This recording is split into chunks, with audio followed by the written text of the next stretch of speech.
ilaa hadda hal qof ayaa la xaqiijiyay inuu ku dhintay laba qarax oo waaweyn oo ka dhacay magaalada Nairobi ee xarunta dalka Kenya, halka 8 qof oo kalena la sheegay inay ku dhaawacmeen.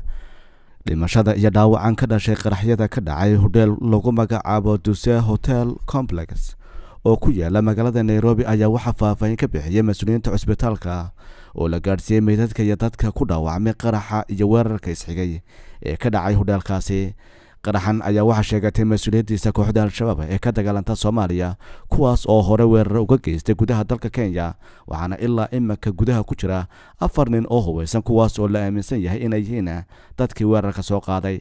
dhinaca kale dad goob joogayaal ah ayaa iyaguna xaqiijiyay inay arkayeen dad dhintay iyo kuwa ku dhaawacmay qaraxaasi. ciidamada booliska ee dalka Kenya ayaa goor horeba soo gaaray halka uu qaraxu ka dhacay, hase yeeshee waxa ay kooxda weerarka soo qaaday ciidamada boolisku ay isweydaarsadeen rasaas. waxaa la arkayay haweeney lugta ka dhaawacantay oo ka soo baxaysa hodheelka, 3 nin oo hodheelka ka soo baxayay iyaga oo dushooda qariyay dhiig badani, halka qaar ka mid ah shaqaalaha hodheelkaasina markii uu qaraxu dhacay isla markaana ay bilaabantay rasaastu ay ka soo dhaceen daaqadaha hodheelkaasi.